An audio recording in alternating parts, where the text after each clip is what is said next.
नमस्कार. B12 हे आपल्या शरीरासाठी फार महत्त्वाचं विटॅमिन आहे. एवढी माहिती तुम्हा सगळ्यांना तर असेलच. आणि सध्या बऱ्याच जणांच्या रिपोर्ट्समध्ये B12 विटॅमिनची कमतरता असते आणि हे प्रमाण दिवसेंदिवस वाढत चाललंय. नेमकं हे B12 विटॅमिन आपल्या शरीरामध्ये काय काम करतं? तर पहिलं म्हणजे DNA सिंथेसिसमध्ये याचा महत्त्वाचा रोल असतो. म्हणजेच DNA बनवण्याच्या प्रक्रियेमध्ये हे विटॅमिन आवश्यक असतं. याचं दुसरं महत्त्वाचं काम आहे आपल्याला एनर्जी किंवा उत्साह प्रदान करणं. आणि तिसरं काम आहे अतिशय महत्त्वाचं CNS म्हणजे सेंट्रल नर्वस सिस्टीमच्या सगळ्या कामांसाठी हे विटॅमिन खूप आवश्यक असतं. म्हणूनच हे विटॅमिन कमी झालं की वेगवेगळ्या समस्या निर्माण होत असतात.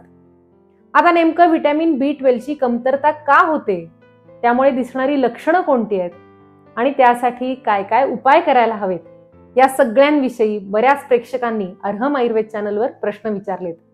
म्हणूनच आज या महत्त्वाच्या विषयाची आपण माहिती घेऊया. स्वागत आहे तुम्हा सगळ्यांचं अर्हम आयुर्वेद या आपल्याच यूट्यूब चॅनलमध्ये. मी डॉक्टर स्मिता बोरा. दीर्घकाळ प्रॅक्टिसचा अनुभव आणि आयुर्वेदाचा अभ्यास यांच्या माध्यमातून जास्तीत जास्त जणांना शास्त्रशुद्ध आयुर्वेदाच्या मदतीनं निरोगी बनवण्याचा या चॅनलद्वारे माझा हा एक प्रयत्न आहे. त्यासाठी तुमची साथ आहेच.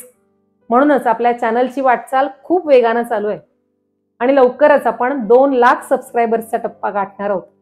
त्यासाठीच अजूनही चॅनल सबस्क्राईब केलं नसेल तर प्लीज करा. आजच्या व्हिडिओतली आपली जी माहिती आहे ती तुम्ही जर नीट समजून घेतली आणि त्यानुसार आपल्या आहारात, जीवनशैलीत योग्य ते बदल केले तर विटॅमिन B12 ची कमतरता तुम्हाला कधीही होणार नाही, हे अगदी नक्की. चला वळूया आपल्या आजच्या विषयाकडे. आता पहिलं, हे विटॅमिन आपल्या शरीरासाठी किंवा आरोग्यासाठी खूपच आवश्यक आहे, हे अगदी खरंय. पण नेमकी त्याची डेफिशियन्सी किंवा कमतरता का बरं निर्माण होते आणि त्याची महत्वाची कारणं कोणती आहेत ते आधी पाहूया. सगळ्यात महत्वाचं पहिलं कारण म्हणजे तुमच्या आहारात विटॅमिन B12 कमी असणं, डायटरी इनसफिशियन्सी असे याला म्हणतात. आणि दुसरं कारण म्हणजे आहारातून जरी विटॅमिन गेलं तरी त्याचं शरीरात शोषण किंवा ऍब्सॉर्प्शन न होणं. पहिलं जे कारण आहे म्हणजे आहारात असणारी कमतरता, यापेक्षा दुसरं कारण खूप जास्त महत्वाचं आहे.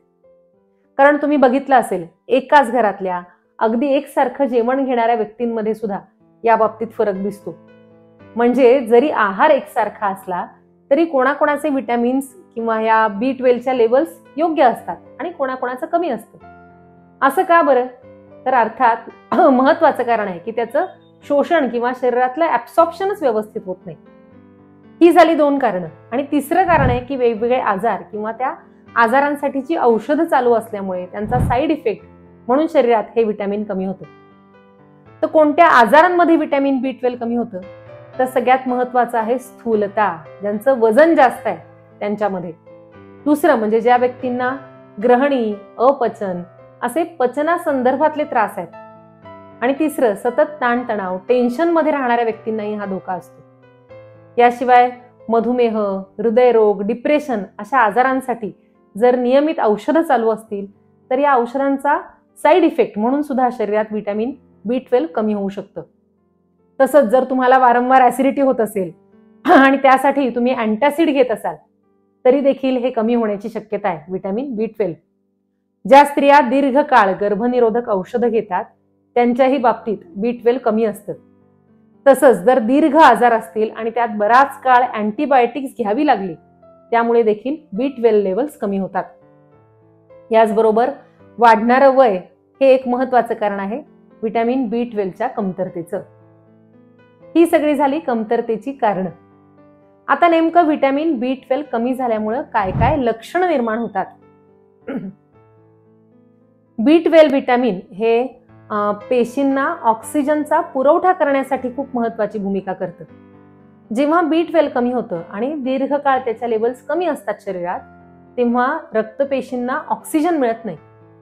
त्यामुळे ॲनिमिया किंवा रक्तक्षय होतो. त्यामुळे एनर्जी कमी होते, उत्साह कमी होतो आणि सतत थकवा येतो. या रक्तपेशी असतात त्या इमॅच्युअर असल्यामुळे त्यांचं विघटन होत राहतं लिव्हरमध्ये आणि त्यामुळे शरीरातला बिलिरुबिन हा घटक वाढतो त्यामुळे त्वचेवर पिवळसर झाक दिसू लागते किंवा डोळे पण गढूळ आणि पिवळसर दिसायला लागतात. हे झालं एक लक्षण.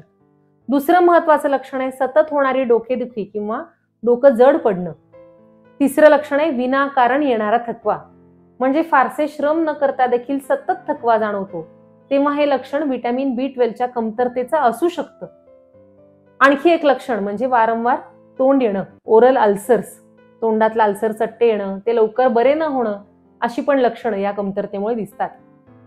याचबरोबर हातापायांच्या तळव्यांची आग होणं किंवा हातापायांना सतत मुंग्या येणं, हे लक्षणही दिसू शकतं. कारण जी सेंट्रल नर्वस सिस्टीम आहे किंवा ज्या नर्व्ज आहेत त्यांचं आवरण असतं ते व्हिटॅमिन B12 मुळे स्ट्रॉंग राहतं. एखादी वायर असते ना, त्याचं वरचं शीट किंवा प्लास्टिकचं कव्हर नसेल तर आतली तार उघड होते. तसाच प्रकार नसांवरचं जे आवरण आहे, शीट आहे, ते कमकुवत झाल्यामुळे होतो आणि सतत मुंग्या येणं किंवा आग होणं अशी लक्षणं दिसायला लागतात. आणि शेवटचं एक महत्वाचं लक्षण आहे मूड मध्ये होणारा बदल, म्हणजे सतत उदास वाटणं, मनस्थिती नकारात्मक राहणं, अशी लक्षणं या व्हिटॅमिनच्या कमतरतेमुळे सुद्धा दिसू शकतात. तर ही झाली व्हिटॅमिन B12च्या कमतरतेची लक्षणं. पण एक लक्षात घ्या, ही लक्षणं इतर आजारांमध्ये सुद्धा असू शकतात. त्यामुळे व्हिटॅमिन B12ची रक्तातली पातळी तपासल्यानंतर डॉक्टरच याचं परफेक्ट निदान करू शकतात. मनानच स्वतः निदान करून स्वतःच कोणतीही औषधं घेणं योग्य नाही. भारतामध्ये व्हिटॅमिन B12ची कमतरता खूप मोठ्या प्रमाणात आहे. जवळजवळ 47% लोकांमध्ये B12ची डेफिशियन्सी दिसून येते. खरं तर आपली खाद्य परंपरा आहे ती खूप समृद्ध आहे.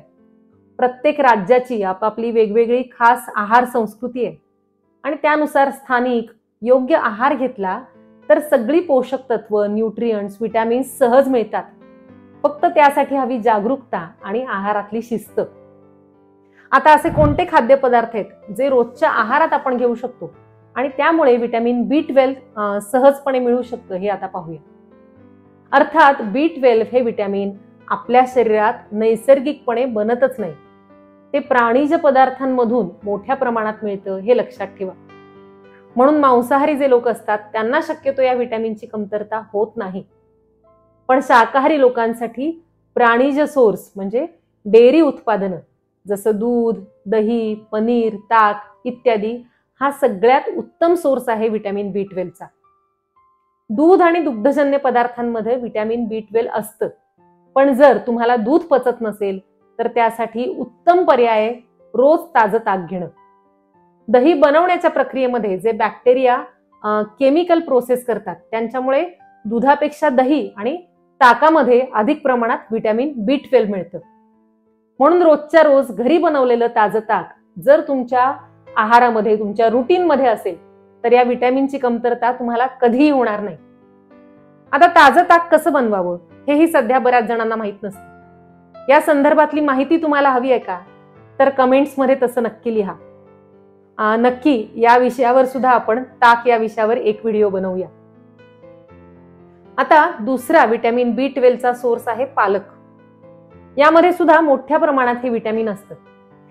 म्हणून नियमितपणे पालकचा समावेश आहारात करायला हवा. आणि पालक घेताना एक काळजी मात्र घ्यायला हवी की पालक आधी निवडावा, त्याची पानं निवडून घ्यावी, ती पानं धुवावी आणि नंतर तो चिरून घ्यावा. बऱ्याच गृहिणी काय करतात की भाजी कट करतात नंतर धुवून घेतात, हे अगदीच चुकीचं आहे. त्यामुळे वॉटर सोल्युबल जे व्हिटॅमिन असतं ते त्यातून पाण्याबरोबर वाहून जातात. म्हणून कोणतीही भाजी आधी धुवून घ्यावी आणि नंतर चिरावी. भाजीवर झाकण ठेवून भाजी शिजवली तर त्यामुळे जी पोषक तत्व असतात त्यांचं रक्षण व्हायला मदत होते. आठवड्यातून एकदा तुम्ही पालक पुदिना ज्यूस पण घेऊ शकता.